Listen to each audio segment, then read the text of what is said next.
Após pedido de vista, Câmara de Sete Lagoas retoma pauta e analisa veto à PLC. Câmara realiza a sessão solene em homenagem aos funcionários da Escola Municipal Dr. Enísio Antônio Viana.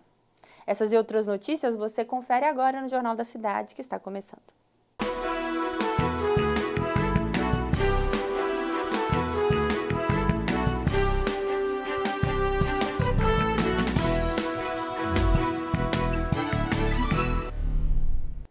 Olá, seja muito bem-vindo. Este é o Jornal da Cidade, que destaca notícias sobre o poder legislativo e o município. Participe deste noticiário, faça contato por meio das nossas redes sociais. Após pedido de vista, a Câmara de Sete Lagoas retomou na terça-feira, dia 11, em reunião ordinária, a pauta e analisou o veto a projeto de lei complementar. Junto disso, falas importantes ocuparam a tribuna. Na 28ª reunião ordinária do ano, ocorrida nesta terça-feira, dia 11, durante a comunicação pessoal, alguns vereadores destacaram a Copa do Servidor, que teve sua cerimônia de abertura na noite da última segunda-feira, onde foram definidos os confrontos e horários que as equipes compostas por servidores do Poder Público Municipal irão atuar. A bola já começa a rolar nesta manhã de sábado, e todas as partidas serão realizadas no Clube dos Trabalhadores. E agora nós vamos falar de esporte. Quero parabenizar os organizadores da Copa de Servidor, parabéns pela Copa, que é uma Copa dos funcionários públicos. Copa do Servidor, gente. Tem um vídeo nosso, viu, Capuchinho? Nós dois lá, ó, bacana, Mbappé e Embelé. Nós estávamos lá ontem, foi uma festa muito linda, muito bacana. Tem aí, depois se puder colocar aí, já colocou os jogos que vão começar sábado agora, os jogos da Copa do Servidor. Então, foi uma festa muito bacana, 237 jogadores. Ressaltamos também que ontem deu início à Copa do Servidor, né? O Marcelo da Copecel está aí como jogador também, encabeçando isso aí. Sucesso para a Copa do Servidor. Nas votações, após pedido de vista do vereador Rodrigo Braga, o plenário retomou a discussão das matérias que estavam na pauta da última semana.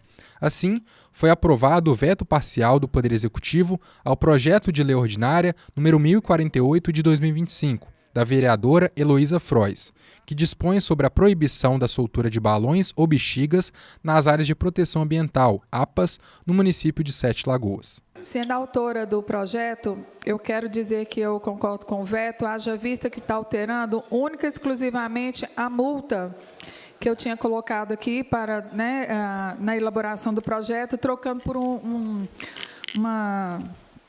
formato de multa, uma outra opção de multa que o município já aplica para as infrações. Então, em razão disso, eu concordo com o Executivo e meu voto será favorável. Também foi votado e aprovado o parecer contrário ao veto total do projeto de lei complementar número 4 de 2026, de autoria dos vereadores Givaldo Capuchinho e Heloísa Frois, acerca da vedação da implantação de estabelecimentos penais nas zonas industriais do município de Sete Lagoas. O nosso projeto, que já havia sido aprovado aqui na Câmara por todos os vereadores de forma unânime, e quando foi para a sanção do prefeito, infelizmente veio o veto de lá, e a comissão de veto analisou esse veto do prefeito e todos votamos aqui a favor do relatório da comissão de veto, que era para derrubar o veto do prefeito. Foi derrubado, justiça foi feita e agora sim nós podemos falar que nós não teremos presídio em Sete Lagoas, e um projeto muito importante porque a cidade, agora que nós queremos que cresça, realmente vai crescer. Nós queremos aqui centro de atletismo, nós queremos escolas, faculdades e não presídio na cidade de Sete Lagoas. Nós abrimos mão desse imposto que, quando se instala um presídio, qualquer empresa vem para a cidade, aí no caso do presídio, quando se instala um presídio, tem o recolhimento de imposto, mas esse imposto nós não queremos. Tá? Nós queremos sim o bem da população sete lagoana, nós queremos muito turismo aqui em nossa cidade e que nossa cidade cresça cada vez mais. No total, 220 proposições foram aprovadas. Você pode conferir a reunião na íntegra no canal no YouTube e site institucional da Câmara Municipal de Sete Lagoas. Esse foi o resumo da plenária, ocorrida nesta terça-feira.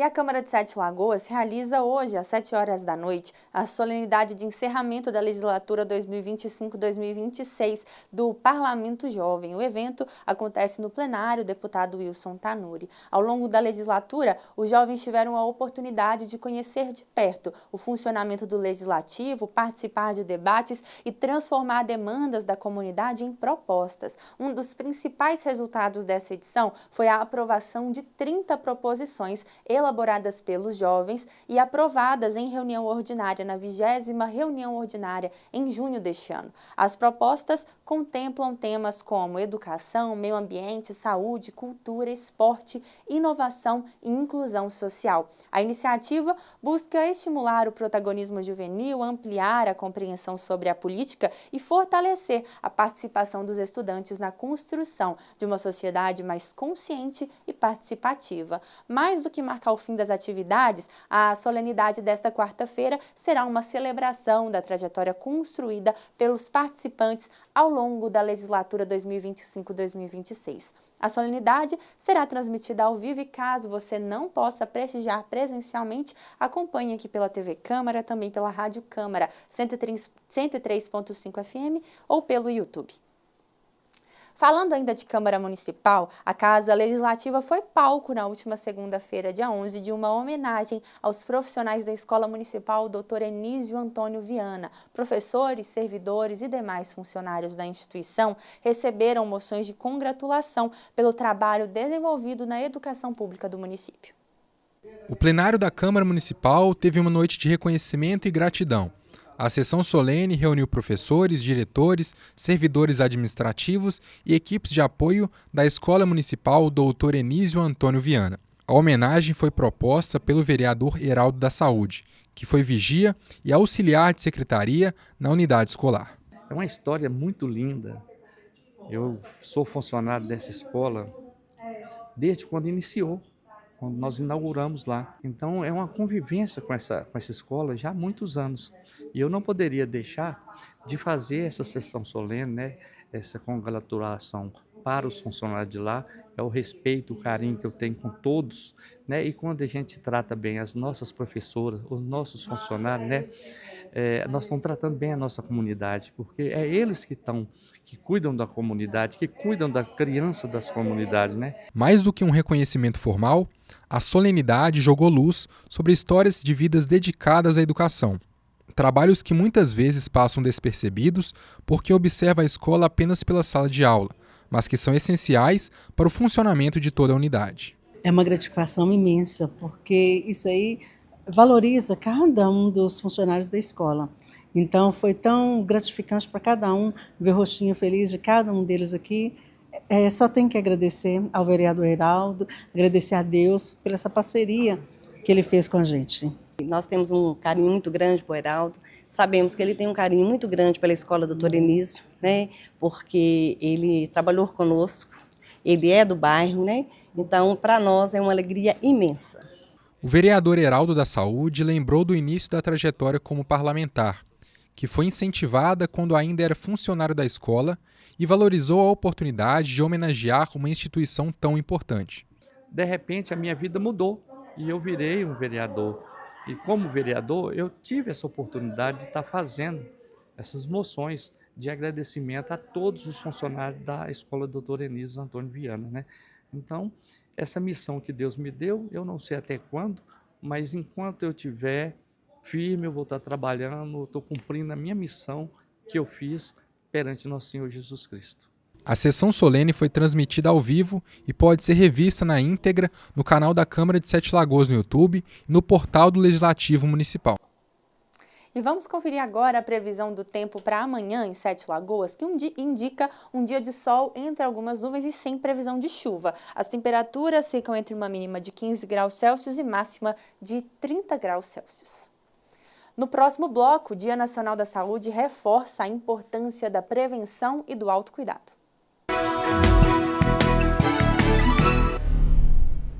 Estamos de volta e o Dia Nacional da Saúde foi celebrado na última quarta-feira, dia 5. A data destaca a importância do autocuidado e dos exames preventivos para garantir a longevidade com a saúde. Hoje, o Jornal da Cidade mostra que vários desses cuidados podem ser realizados, inclusive, pelo Sistema Público de Saúde. O Dia Nacional da Saúde faz referência ao médico sanitarista Oswaldo Cruz, que liderou a campanha de vacinação obrigatória contra a varíola no Rio de Janeiro, em 1904. Mais de um século depois, a imunização segue sendo central na estratégia pública de saúde, com grande disponibilidade pelo SUS. Por isso é importante a população estar sempre atenta com a sala de vacina mais próxima para procurar saber se a sua caderneta vacinal está em dia. Não só crianças, mas adolescentes, adultos e idosos, porque isso é importante e vacina salva vidas. De preferência, quando a pessoa chega na sala de vacina, é importante ela trazer seu documento de identificação e a caderneta. Uma coisa muito rara hoje, que eu sei que é difícil a gente guardar aquela caderneta antiga, né? Que a gente não tem tanto cuidado igual nossos pais tinham. Mas a gente pede o cuidado de toda gestante, quando o neném nasce, para ela ter aquele cuidado e acompanhamento correto, porque ela tem que ser atualizada sempre. 20 diferentes unidades de saúde de 7 Lagoas têm aplicação de vacina, além da sala de imunização no shopping, que funciona todos os dias, e dos vacimóveis. Ao procurar um atendimento, também é importante saber a diferença de UPA e UBS. As unidades de pronto atendimento são para sintomas mais agravados, como dor no peito ou ferimentos sérios. Já as unidades básicas de saúde são para atendimentos mais simples, como sintomas gripais. A unidade básica de saúde, ela faz parte da atenção primária. Com isso, a gente cuida daquele paciente da área, do território, desde seu nascimento até ficar idoso. Então, a criança, a gente tem acompanhamento de puericultura com os médicos e enfermeiros em consultas eletivas. Nós temos a saúde da mulher, que é tão importante, fazer os preventivos com a enfermeira, consultas seletivas com a médica da equipe também. O idoso, o adulto, também é acompanhado pela equipe, dando consultas de enfermagem e consultas de consulta médica também. Quanto aos cuidados contínuos com a saúde, a médica Aura de Matos lembra da importância de fazer o check-up com um profissional. Fazer o check-up por conta própria não é indicado. Por qual motivo? Porque para a gente solicitar um exame, a gente tem que avaliar o paciente, tem que ver os fatores de risco dele, ver o histórico familiar, para a gente ver quais exames que a gente deve pedir para aquele paciente. Porque às vezes ele próprio faz um exame, que às vezes, por exemplo, tem um hemograma lá, veio alterado um exame, uma coisa específica só. E ele não está sentindo nada, ele vai se preocupar, assim, sem necessidade, e que quando chega aqui a gente vai ver que aquilo ali não era uma coisa para ele se preocupar.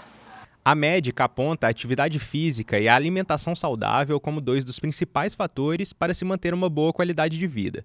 Também é importante fazer visitas regulares ao médico, principalmente crianças, pacientes com comorbidades ou com histórico familiar de problemas de saúde.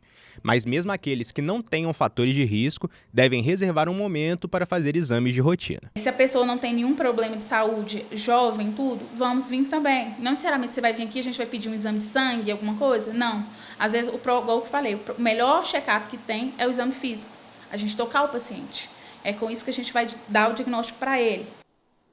E falando em saúde pública, o Hospital Municipal está ampliando sua estrutura cirúrgica com novos equipamentos e materiais de alta tecnologia. O investimento busca garantir mais segurança, precisão e qualidade nos procedimentos, tanto em cirurgias eletivas quanto em atendimentos de trauma. Entre os novos recursos estão materiais para especialidades como urologia, ginecologia, cirurgia geral e procedimentos do aparelho digestivo, além de equipamentos para cirurgias por vídeo, menos invasivas e que podem contribuir para uma recuperação mais rápida. Segundo o diretor do Hospital Municipal, Tiago Melo, a modernização amplia a capacidade de atendimento e permite a realização de procedimentos que antes exigiam o encaminhamento de pacientes para centros de referência fora da cidade. A estrutura também reforça o atendimento a casos de trauma e cirurgias eletivas. A unidade recentemente realizou o procedimento de vídeo otológico de maior complexidade, ampliando o acesso da população a tratamentos especializados pelo SUS. E recentemente, o cuidado com a saúde ganhou uma nova vertente. O vício em jogos e apostas online, a chamada ludopatia, já é considerada um transtorno mental crônico pela Organização Mundial da Saúde. A facilidade do acesso pelo celular tem destruído finanças e mantido milhares de famílias em completo sofrimento. Para tentar frear essa epidemia silenciosa, o Ministério da Saúde lançou um novo canal de atendimento digital pelo Meu SUS Digital. Nós fomos conhecer de perto a história de quem reconheceu o vício, o trabalho das comunidades terapêuticas e as orientações de especialistas. Confira. O que começa como uma diversão ou a promessa de dinheiro fácil, rapidamente se transforma em uma armadilha. A necessidade de apostar valores cada vez maiores leva a dívidas, mentiras e a perda total do controle emocional. Os jogos começaram a partir dos anúncios na televisão, né? A partir dos anúncios boca a boca também com os amigos, e sempre uns amigos postando que dava dinheiro, que estava no auge, né? E sempre como eu tive colegas também que realmente ganharam. E eu entrei nos jogos ganhando. Também no começo eu comecei também ganhando, só que a gente fica com vontade de querer mais, sempre ganhar mais, né? Aí foi na hora que eu comecei a apostar muito alto, aí comecei a pegar dinheiro emprestado para apostar, aí para me virar a noite apostando, comecei a usar drogas, já tinha um conhecimento, mas não excessivamente como foi a partir do momento que eu comecei a jogar. Segundo os especialistas, o vício em jogos funciona como uma fuga emocional para dores e problemas do dia a dia. Identificar os sinais logo no início é fundamental para evitar que a compulsão destrua a vida da pessoa. A primeira coisa que a gente tem que observar é que toda pessoa que entra nesse universo da ludopatia, do jogo, ela tem uma demanda inconsciente na psique dela, porque ela busca uma recompensa, né? Então, essa recompensa, ela trabalha totalmente no cérebro. Então, o que acontece? Essa recompensa traz um descontrole emocional, psicológico, a pessoa se perde no mundo. Então, muitas vezes, eu não posso definir a causa provável, porque depende de pessoa para pessoa. A pessoa começa a mudar o comportamento, ela começa a ficar agitada, ela fica nervosa, ela fala muito dos jogos sem ela perceber que ela está comunicando uma demanda, ela começa a se isolar, mente muito, porque ela começa a ficar endividada e ela não sabe nem explicar por que ela está endividada.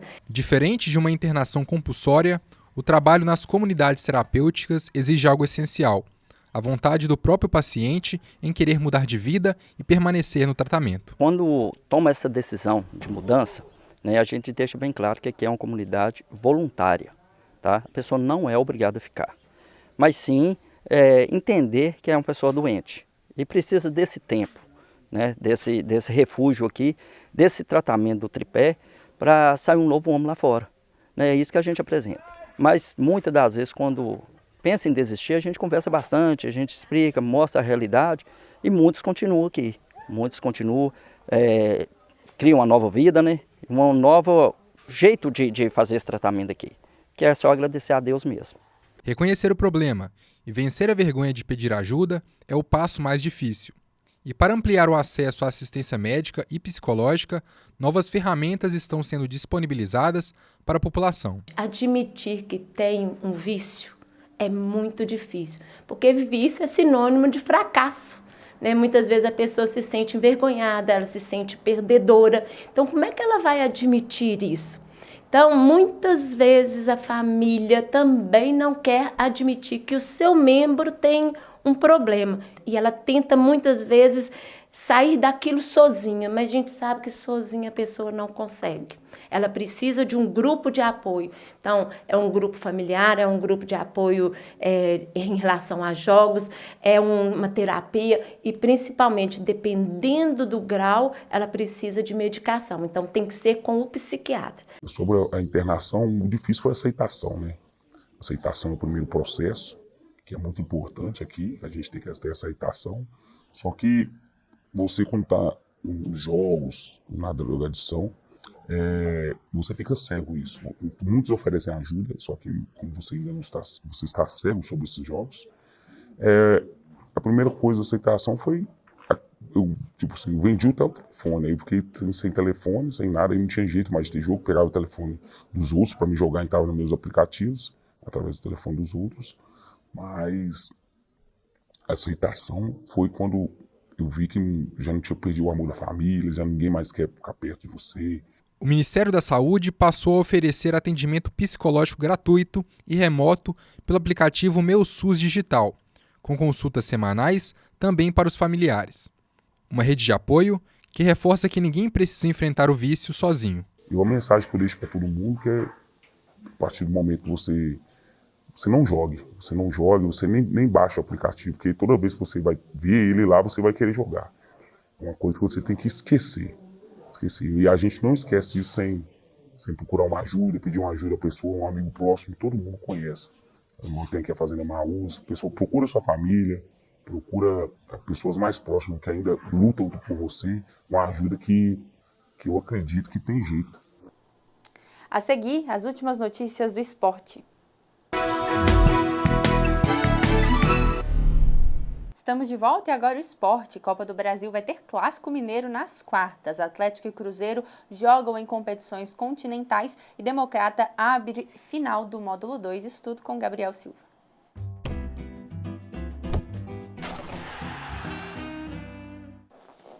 E olha só, a CBF sorteou ontem os confrontos das quartas de final da Copa do Brasil e definiu 3 clássicos diferentes, viu? Incluindo um Cruzeiro e Atlético. A Raposa vai abrir o confronto em casa no dia 25 deste mês, às 9 horas da noite. O jogo de volta vai ser com o mando do Atlético, então, na Arena MRV, no dia 1º de setembro. Vamos conferir o chaveamento na tela?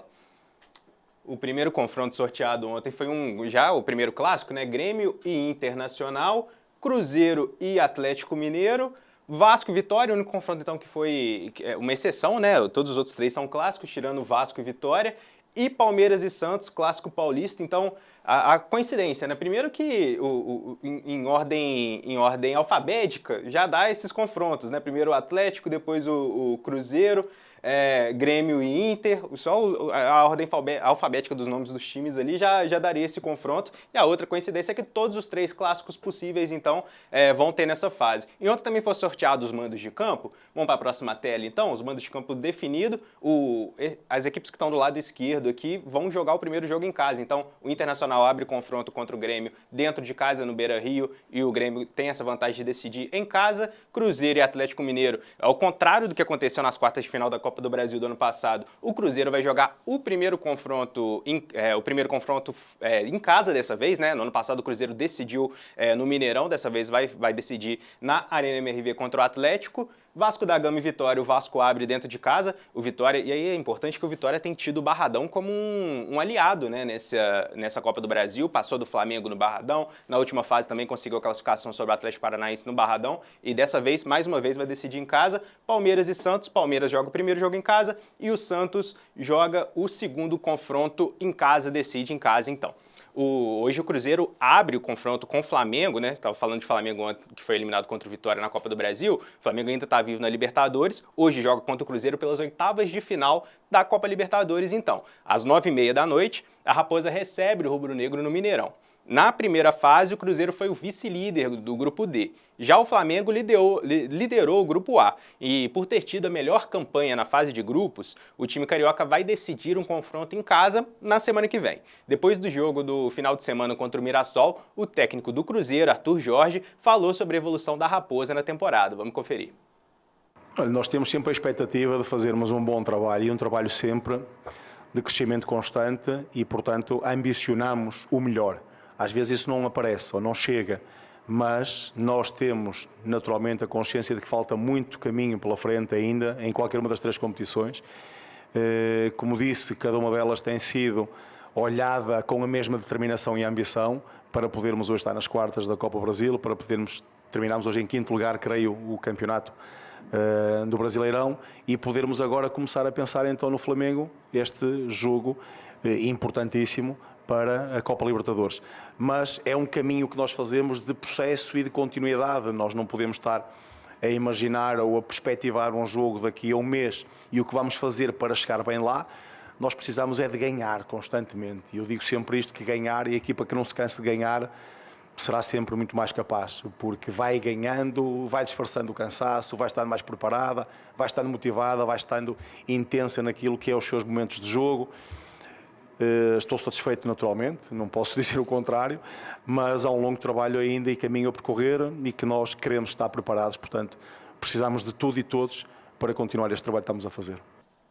Para esse jogo de ida, o Cruzeiro não conta com o capitão Lucas Romero e com o lateral direito Fagner, os dois estão suspensos. E com isso, então, o Matheus Henrique vai ganhar essa vaga no meio, né? E o William deve ser o titular na lateral direita do jogo de hoje à noite. Vamos conferir essa provável escalação do Cruzeiro, então, já com essas duas alterações prováveis. O Otávio, então, é o titularíssimo no gol, o William na direita no lugar do Fagner, Fabrício Bruno e Jonathan Jesus já é a dupla de zaga tradicional desse time do Cruzeiro.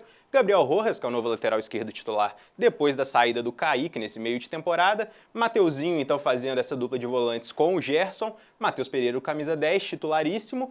Arroio, Caio Jorge comandando o ataque. E aí, essa vaga na esquerda que a gente sempre coloca em dúvida, porque o Kaique, que a gente tem sido titular nessas últimas partidas, mas o Cruzeiro tem outros jogadores, inclusive, que chegaram nesse meio de temporada. O Wesley estreou bem no final de semana, né, fazendo gol contra o Mirassol. Então, há essa dúvida aqui na ponta esquerda, mas o Kenji tem sido titular, então, do Cruzeiro.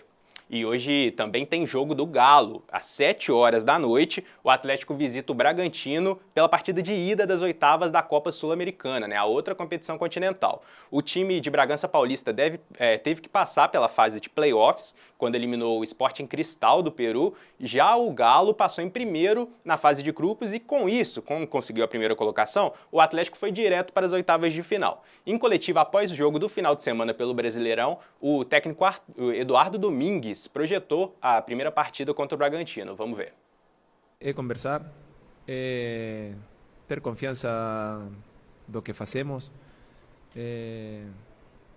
Eu não sei, vão 4 ou 5 jogos de visitante que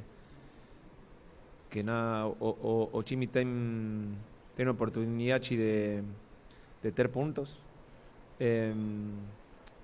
Situações diferentes, mas é difícil conseguir pontos de visitante, mas aqui no Brasileiro. Então, temos essa confiança de saber que vamos a qualquer estádio e vamos a ser fortes e vamos a ser competitivos. Depois, sabemos também para na quarta que são 180 minutos. E os primeiros 90 são lá e temos que fazer uma partida inteligente. E o técnico Barba Domingues vai fazer algumas alterações na equipe em relação ao time que empatou com o Remo no final de semana. Na zaga, o Lianco retorna após ser poupado contra a equipe do Pará. Já o lateral esquerdo, Renan Lodge, também vai voltar, ele estava suspenso no Brasileirão. No meio, Maicon e Cissé disputam posição. Um desfalque para a partida de hoje é o atacante Thiago Borbas, porque ele está emprestado ao Galo pelo Bragantino e com isso ele vai ficar de fora por questão contratual. Vamos conferir essa escalação então provável do Atlético Mineiro. O Everson titular no gol, a linha de defesa com Natanael, Juan Tressoldi, Lianco, então, que está de volta, e o Renan Lodge, que é outro também que está de volta depois de não jogar no final de semana. Eu deixei o Maicon aqui como titular nessa escalação, mas pode ser o Cissé também, eles vêm alternando, principalmente nessa posição aí de primeiro volante.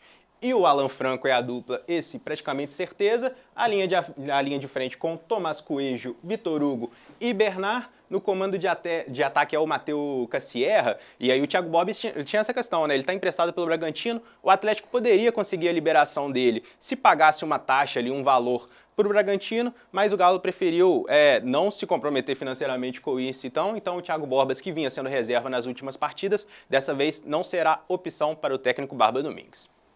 Falando de futebol local, agora mudando de assunto, hoje o Democrata abre a finalíssima do módulo 2 do Campeonato Mineiro contra o Vila Nova no estádio Castor Cifuentes, em Nova Lima. Os dois times já têm o acesso garantido e abrem a disputa pela taça às 7h30 da noite. O técnico João Batista tem elenco completo à disposição para hoje e pode repetir o time que venceu o Mamoré na semifinal. Vamos conferir essa escalação provável então do Democrata. Vai ser a mesma escalação do último final de semana, com o Douglas Baldini no gol, então titularíssimo, Taylor, o Everton e Rodrigo Santos, a dupla de zaga, o Taylor na lateral direita, o lateral esquerdo é o Vinícius Silva, Emerson Santos e Fernandinho na dupla de volância ali, os dois volantes, o William Mococa, Riquelmo e o Wellington na ponta esquerda. O Wellington que no primeiro jogo da semifinal do módulo 2 ele tinha ficado de fora, estava suspenso. Ele retornou no segundo jogo, foi bem, deve ser mantido, está nessa equipe base do Democrata. E o Massola, camisa número 9, artilheiríssimo do módulo 2, né? Fez gol de novo no segundo jogo da semifinal, o jogo decisivo. Vem fazendo gols aí com frequência o Massola. Ele é o camisa 9 e titular dessa equipe do Democrata. A partida de hoje vai ser transmitida pelo canal da FMF no YouTube, né, da Federação Mineira de Futebol, e o jogo de volta acontece no sábado, às 5 horas da tarde, dessa vez com o mando do Democrata, né, na Arena do Jacaré. Em caso de empate, diferentemente das fases anteriores, né, que o empate dava vantagem para o Democrata, dessa vez o empate no placar agregado leva a decisão para os pênaltis. Essas, então, foram as informações do dia. Marcelo, muitas informações, hein? Muitas. Hoje o esporte estava recheado, né? Muito obrigada, Gabriel, pelas informações. Essa edição do Jornal da Cidade fica por aqui. Lembrando a você para acompanhar a despedida da legislatura 2025-2026 do Parlamento Jovem, que acontece hoje com transmissão ao vivo aqui pela TV Câmara. Até amanhã.